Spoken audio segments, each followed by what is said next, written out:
Hey everyone, thanks for tuning in for another great Facebook Live. I'm Danielle Knight. I'm so happy to have everyone here with me tonight because I have a very special treat for everyone.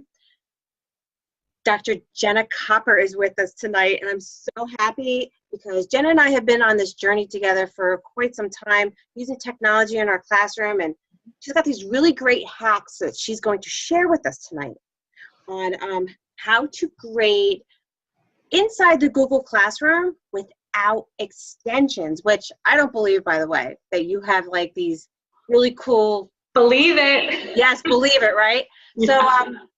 So Jenna's here with us, and before we jump into everything, Jenna, can you tell us about yourself? Sure. Hi everyone, I am Jenna Copper, and you'll find me at .cop Teaching just about everywhere on the internet, and especially on Instagram. That's where I hang out most days. But you'll also find me on my blog, .copteaching.com, where everything that we're going to cover tonight, you'll be able to find there kind of all in one place as well. So it's all going to be written there for you. And this will be our video tutorial. I am a high school English teacher. I'm also a part-time college professor. So I do a lot of digital grading because I'm at a one-to-one school for my high school.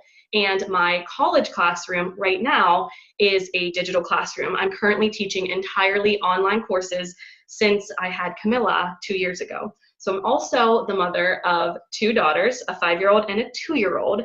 And that's kind of how this whole PD started for me. I love digital learning, especially being in 2 different digital classrooms. But what I found was it's really great to have all of these critical thinking activities and all of these great modifications for digital learning, but then it comes time to grade it. And now that I'm a mom and I'm busy outside of the classroom, there just wasn't enough time to wait for browsers to open and to download different extensions. And so over the past 3 years, I've just been collecting different hacks for making grading more efficient. And I'm going to teach you a few of them today that are really great because they are all held right in Google Classroom. So of course there are some great extensions out there, but these are some hacks that you're going to find right in Google Classroom. So that's awesome, because how many times as an ELA teacher, social studies teacher, really any grade, you want to assign the writing, but then you remember you have to grade it, which is not a reason that you should not assign writing, but it does make you kind of give you like a, the shiver, right? Especially this time of the year. Oh, yes. Because what are we doing now? We're cramming in test prep, those final 2 novel studies, right? The research paper. Yeah. Oh, yeah. Yes. Right. So, which right now, that's what I'm doing. Yep. Yeah. And as a one-to-one high school teacher, how's that going? What was it like this year? It's absolutely fantastic. And I have to say that I've been really fortunate because over the past few years, I've had a classroom set of Chromebooks in my classroom. So I've gotten to have an opportunity to kind of adapt to this style before going all in with one-to-one. But this year, it's been really great having the one-to-one opportunity because no more plugging in Chromebooks, no more worrying about, them getting lost. The students have it every day. So I, in some way or another, use a Chromebook just about every single class period. And it's really great because the students are learning to be prepared for college classes, like the one that I teach that's entirely digital. And they've had some really great experiences with those. And I've realized that just about everything we do in some way or another can be transferred to the digital classroom in an effective way. But then, like you said, it comes down to grading. And I just realized that, those worksheets that we give or those assignments that we give where students are creating something in a hard copy form, you could just flip through those when we had them in the hard copy form. But then I realized I'm losing out on a lot of time here, just kind of waiting for browsers to open up a Google slide, to open up a document. And then, you realize too that, well, isn't the point of technology to have it be more effective, not just for our students, but also for us? Absolutely. So I realized there has to be some ways, for better feedback, for more efficient feedback. And so just kind of trying a few different ways, I realized there are some options out there that sometimes you forget about them until you kind of find them all in one place, and then you find out what works best for you. Okay, so for your demonstration tonight, I take it you're going to open up Google Classroom for us to show us where we find these goodies, right? Yes, ma'am. Let me know when you're Okay. ready because I'm ready to go. Okay, so I can't wait to see this because you said you're going to be extension free, and this would be great for grades. What do you think? Like, Well, I mean, realistically, these hacks in some way or another can be used for anyone, any teacher. It could be something really advanced, like an extended research paper, a research project, or it could be something simple like the response for an informal reader response journal or something like that. So right. It could really be any discipline, any grade. All right, so you take it away. So let's do screen share on your end. This will give everybody a moment to get readjusted. Okay. Oh, perfect. Okay, you ready? Yes, I am ready. Where are we going?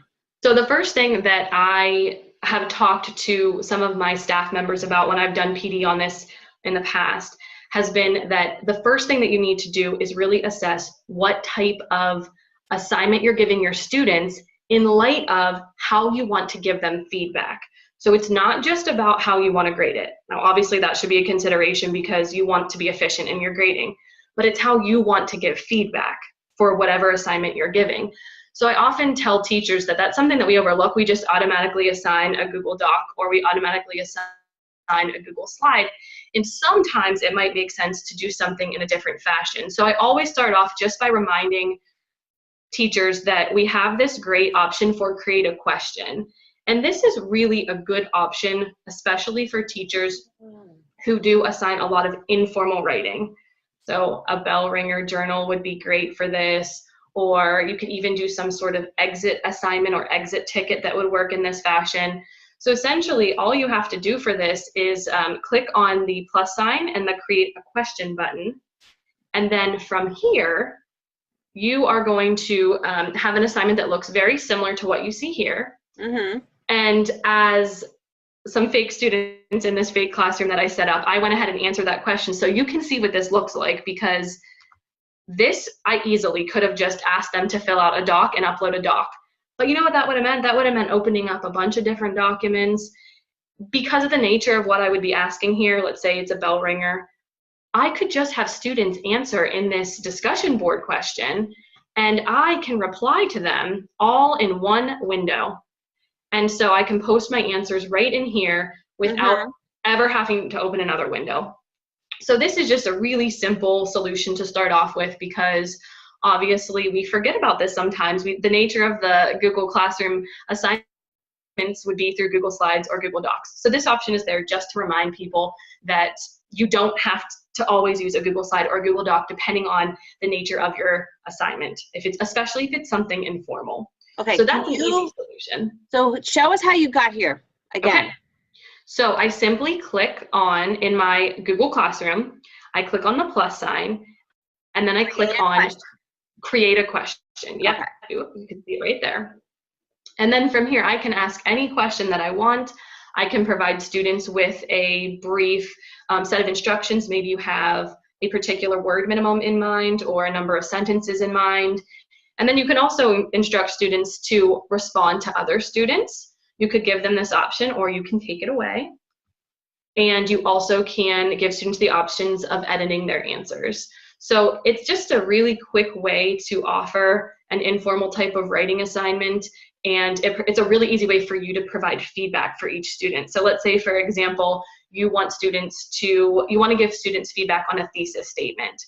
Rather than have them upload that thesis statement through a Word doc, you can simply ask them to answer it in this question format, and then you can go through and write feedback in each of these. So if I'm the teacher and I'm responding, I'm just going to respond right here in this block and press post. And I can do that for each student.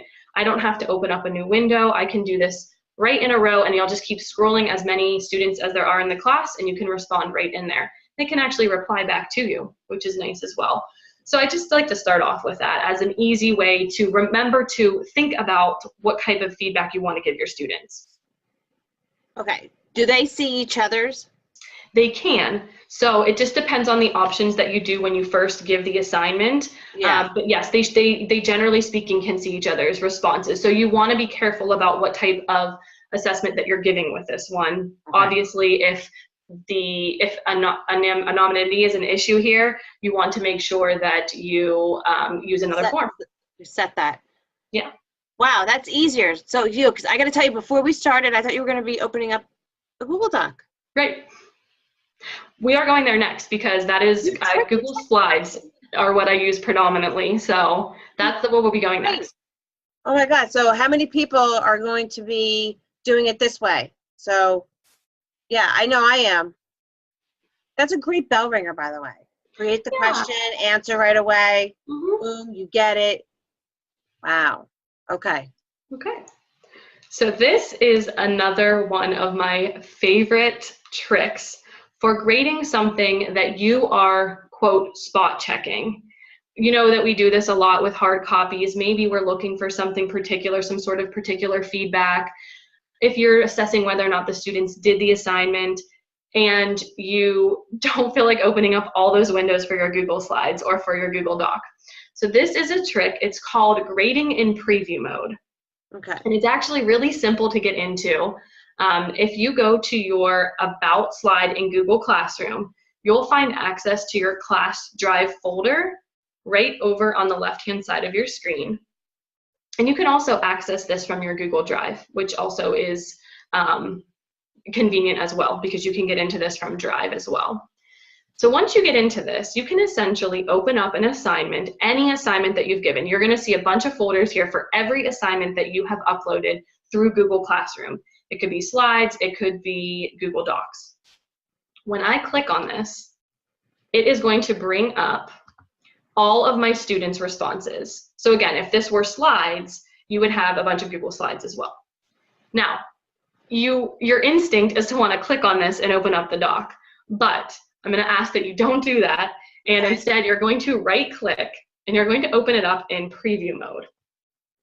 So what this does is that this gives you a way to toggle between students' documents with the click of a button. And the greatest part about this is that you don't have to open up different assignments and the different documents to see this. All you're going to do is click the previous button or the next button, and you can toggle between assignments. So if I had 30 students in this class, all I would have to do is hit one of these arrows and I would be able to see all of the students' score, or all of the students' assignments or writing right in that doc. And the same thing goes for slides. So the nice part about this is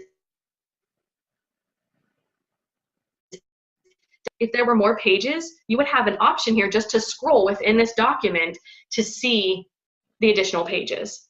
So this is cool because I always use the preview mode for my own Google Drive to look for things, right? You look at attachments that way and stuff. I never thought to use it for grading. Yeah, now you have to realize that for this one, it's a little bit inconvenient if you want to give the students specific feedback right in their document, but this is more for spot checking. So making sure that they did it, checking for completion, checking for specific student questions. But you can see how fast you can toggle between these. It takes no time at all. No. So you can flip through a document really quickly, write yourself some notes, and there you have it. You can check to see if they did the assignment without having to open them. But if you did need to open it, let's say a student completely didn't do their assignment or they did it in a way that you need to provide them with feedback, you can open the Google Doc right at the top by clicking on Open with Google Docs. So that option is obviously there. Ah, bam. Okay, got it. Yeah. Cool. Yeah, so that's just a really quick, convenient way. I think about the days before we had computers, and I used to collect piles of papers. You just kind of flip through them quickly and put them in different piles, you know, who completed it, who needs extra help, etc. And now there's a way to do that digitally. So that is a really easy way to do that. I would have the big fat binder clips. Yeah, like that. Big Stacks ones of papers. that like you would like very hard to like open it. Yeah. And then you spill coffee on it or whatever. Yeah. Yeah, exactly. So that's awesome. Yeah. And I love it. So like if you wanted to add feedback to it, you would then open it in a Google Doc. Yeah, exactly. So I wouldn't suggest using that mode if you know that you need to give feedback to each student individually. this is more just for checking it as you go. There are other options that you can do. So that's actually what we're going to transition to next. And because I do teach English, I grade a ton of formal writing. And so some of the next tips are going to be really convenient for formal writing. Okay. So let's go back to our Google Classroom, and we're going to go back to our stream so that we can open up one of these example assignments. And we're just going to click on one of my fake students. You can see myself in here like 3 times. Yes, Jenna Copper. Is she a good student? She's the best. She's the best. Okay, so as you can see here, we can imagine that this would be a student's essay and would be filled with writing. It can get a little challenging to insert comments. So obviously a really easy way to add a comment is simply to click on the add comment button. You can also click Control-Alt-M on your keyboard, and you can add a comment for your student.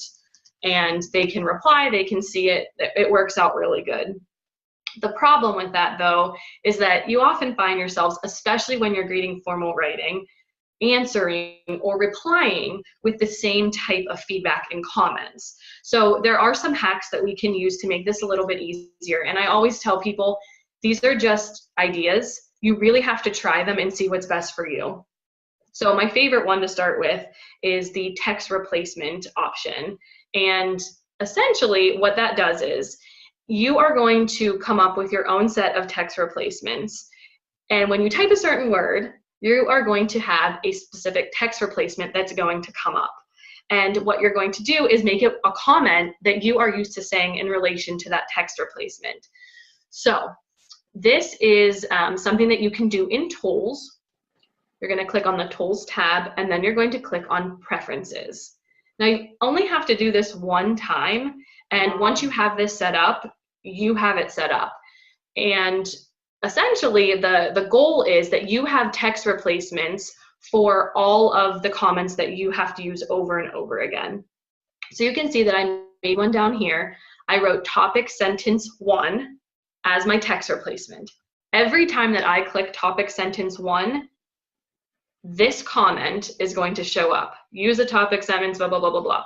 So the nice part about that is that students commonly will make a lot of the same mistakes or will need a lot of the same feedback. This is going to make giving that same type of feedback a lot easier. So let me just show you how you would add your own comment.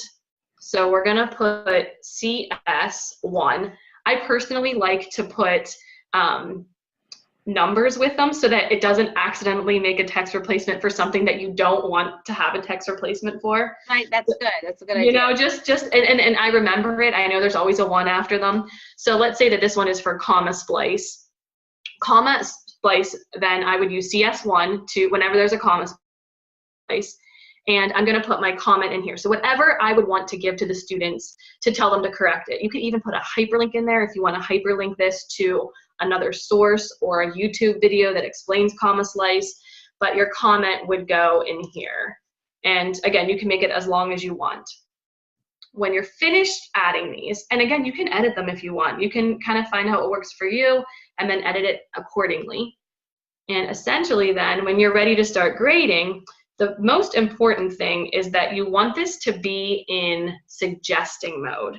So what this does is that this will actually, everything that you add in the document, it'll add its own comment for it. So what you're typing is essentially going to show up as a comment. So if I press CS1 and press a space, it's going to insert my comment right there. And it's also going to provide the student with a comment in the margin as well. So you can see here, this will be a little more dramatic. If I write topic sentence 1 like I had below, you can see what it would look like to have a big comment added in. And like I said before too, you could also add see this website, and you could provide them with a link in this comment here where they could find more information. So that's an easy way. The challenge with this one is remembering which text replacements that you use. Once you get good at this, you're going to find that you're using the same ones over and over again. So it really becomes quite easy. You could have a key for yourself while you're grading right next to your computer, and essentially that makes an easy text replacement guide as well. So does it stay there on the left and in the comment? It will. So Okay. if this were to be a big paper, obviously this sentence right here would be inserted in the middle of the paper, which can be kind of hard to read, which makes it really nice that there's this comment over here that the students will be able to look at and reply to or address. Okay. Yeah. Excellent. I get that. All right. My last tip for specific grading as far as this comment goes is through Google Keep. And this is the one that I got a ton of questions about when I informally mentioned it on my Insta story on Instagram. And so I'm glad that we're doing this now and giving a formal tutorial, because I just happened to mention it and so many people were interested in it because it really does work really well. So to use Google Keep, the first thing that we're going to do is click on Tools, and then we're going to click on Keep Notepad. So what this does is it brings up all of the comments that I have already saved. So you can see here, I've just created some comments, and I'm going to show you how to do this in a minute, but I've just created some comments here. And the cool part about this is that these comments can just be dragged directly into the essay wherever you want to put them. And because I'm in suggestion mode, it's going to insert it directly into the paper, and it's going to add a comment in the right-hand part of the screen. So I love being able to do this because you have all of your major comments already written for you ahead of time, and they're just going to be in the right-hand column of your screen. So dragging and dropping, I love that. It makes it so easy. And that's because you had Google Keep already set up. Yes, so I'm going to show you how to do that in order to get all of this set up ahead of time. And again, it is obviously something that you have to spend a little bit of time setting up beforehand, but once you have it set up, you're done. You don't have to do it again. So essentially, you can just go to keep.google.com. You could also see how I did it there. I opened up Google Keep from our Tools menu, clicked on Keep Notepad. It opened it up, and then you also can open up Keep by clicking on the Go to Keep button in your Google Doc. So we're in Google Keep, and essentially what I like to do is create a label that says grading.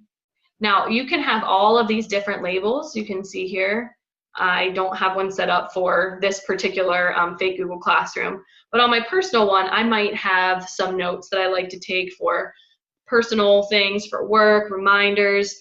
You want to keep your grading one separate. So you can simply create a label and you can call it grading. And from here then, so you can see I already have one set up. I just typed grading in here. It's going to set it up for you. And then all of your grading notes or all of your grading comments will be kept in one place. So you can see here, I'm going to click on grading. And here's an example of what I was talking about earlier.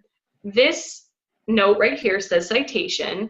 And essentially what I did was for my comment, I actually added a link in there so that students can find more information about how to have a proper citation right from Purdue OWL.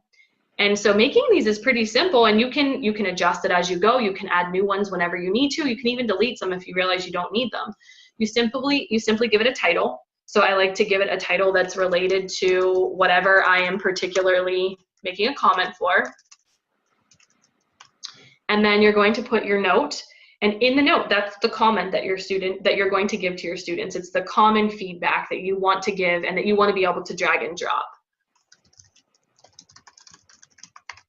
How do you grab stuff from the web and put it here? Can you do that?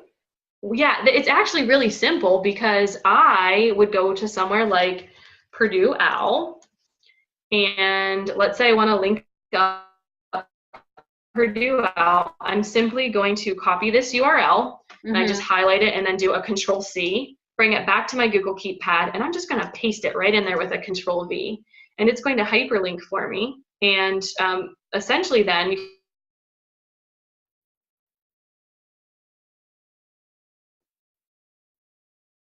can see it takes a second, but it added a link here. You can even do, if you want to get really fancy and if you really like organization, you can even color code these to represent different types of comments, which I know that there are people out there watching right now, these teachers, they're like, yes, that's me. I like the color coding. Yeah. So you can actually, right? You can actually, you can have similar comments together by clicking on a certain color. Let's say for grammatical comments, I want them all to be green. So I'm going to make all of those green. It's another way to keep organized. It's another way that makes it a little bit easier to drag and drop. So you can see I just added this comma slice option right here. When I go back to my essay now, you're going to see that my Google Keep notes are here. We want to click refresh, and it's going to bring up my new comment.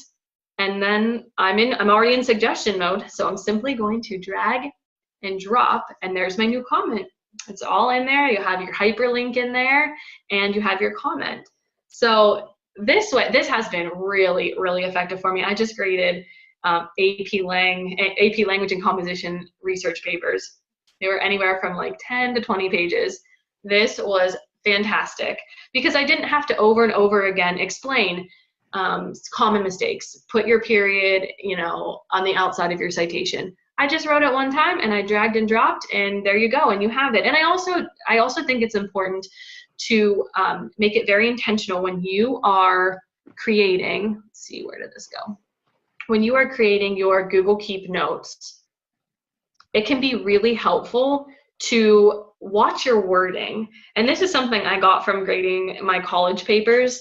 It's something I never really thought about before until I started teaching college, but I really want students to correct their own mistakes. So if I see a comment category, let's call it, instead of dragging and dropping every single time I see that mistake, I am going to write revise throughout.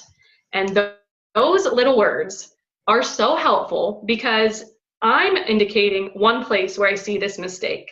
Now it's going to be the student's job to go through the essay and find other places where that mistake shows up, and it's going to be on them to revise it throughout. So you can be really intentional about what kind of comments you're giving and how you want your students to make their own corrections, if that's part of maybe a revision assignment, which I always have some sort of revision component for my type of writing, especially for a formal research paper.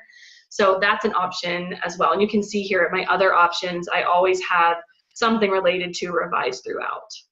You can see right there, there's some there, there's some there. So that's another thing that I like to think about. Just, you have the time to make these comments.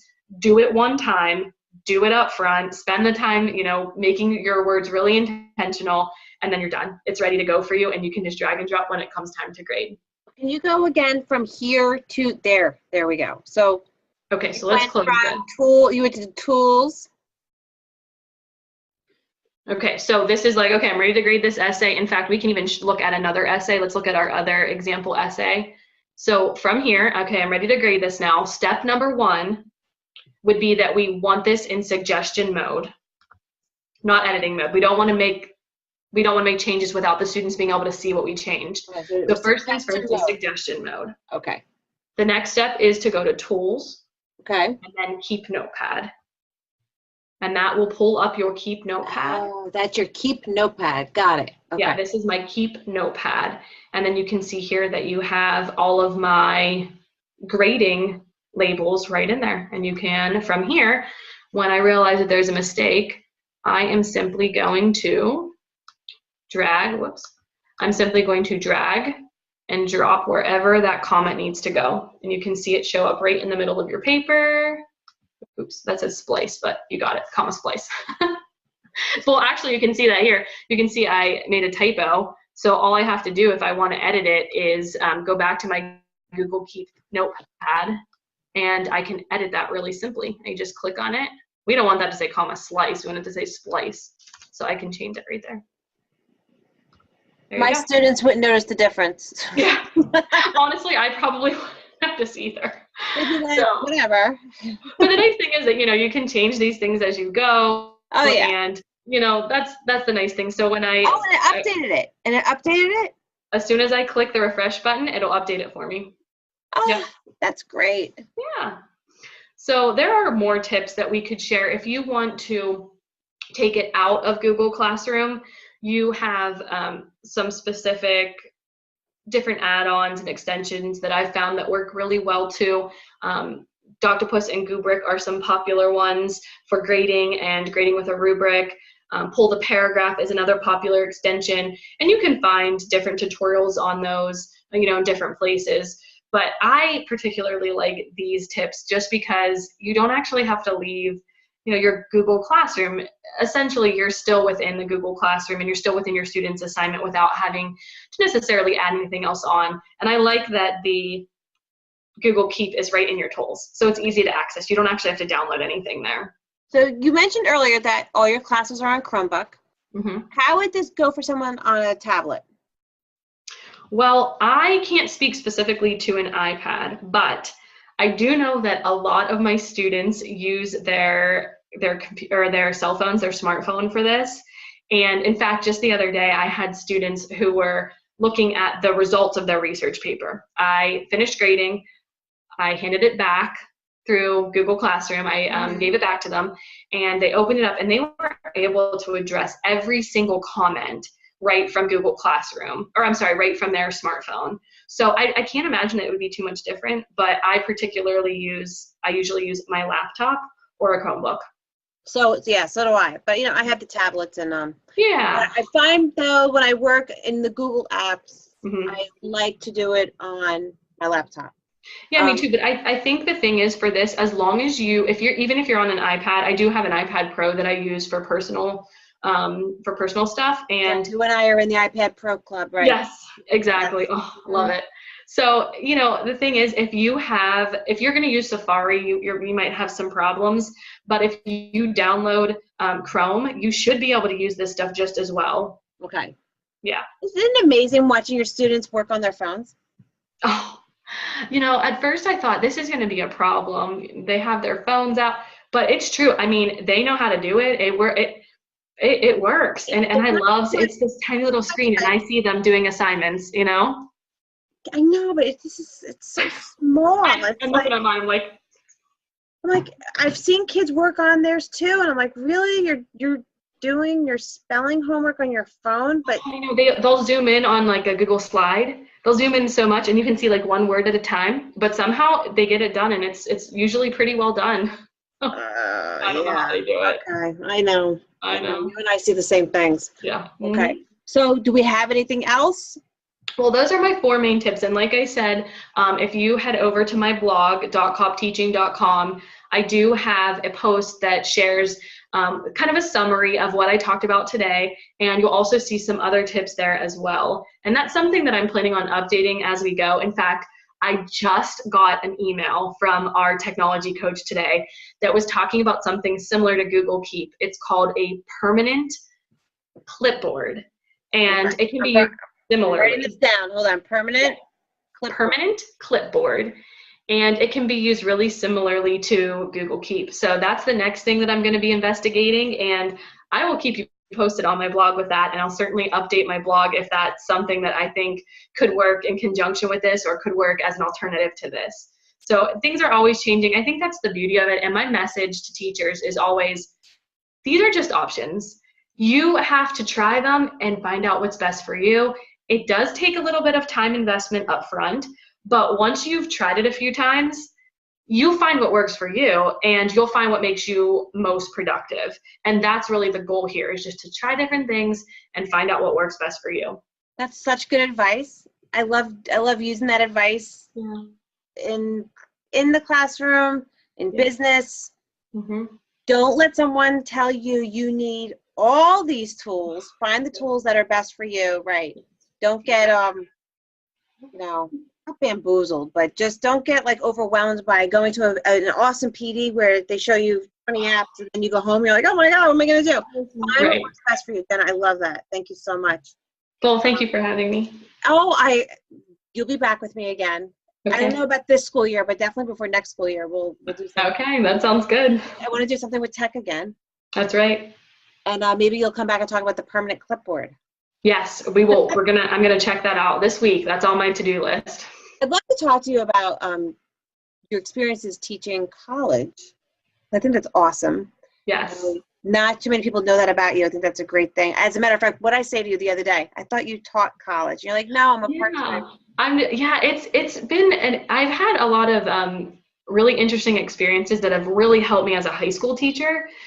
So I have, my doctorate is in education, not in English, but my dissertation was related to English ed. So I've had a lot of different experiences, and when I went to teaching all online, I was kind of skeptical about how I would enjoy it, I think, is the biggest part. And while there's definitely something that I miss about a traditional college classroom, I have to say that overall I've been very impressed with the student outcomes, and that's really what's most important. So I'm kind of enjoying that right now, but it is a little hectic because I'm teaching high school full time, and then I've been teaching anywhere between like 2 to 3 classes a semester. Wow. It's just a lot. And you blog and you create and yeah. Okay. So it's been a lot, but it's been all good experiences, and I've really learned a lot. And I think that's probably the most important thing up to this point. Whatever happens from here on out, I've learned a lot. I just thought of something, and we should probably wrap it up, but I just thought of something. So what gives you an edge as a high school teacher is you have experience teaching college. You went to college too, but teaching college, you have the now, like, you know what your students need to do to prepare better, I think.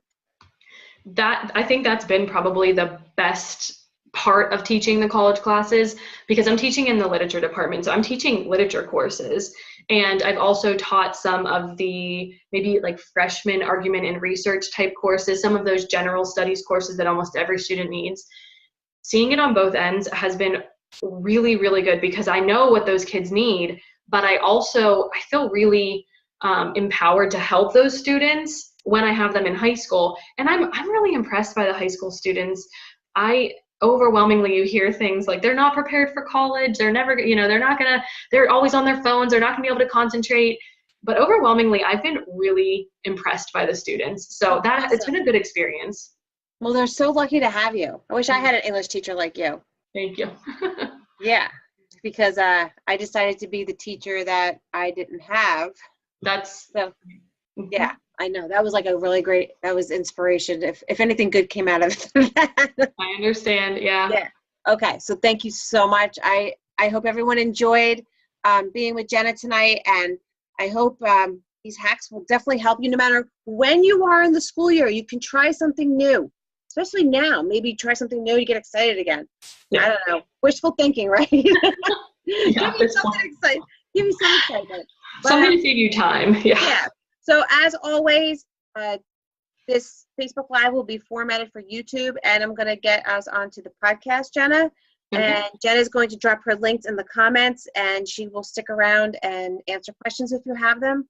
And if you have your own ideas, let us hear them. And thank you so much. You're awesome.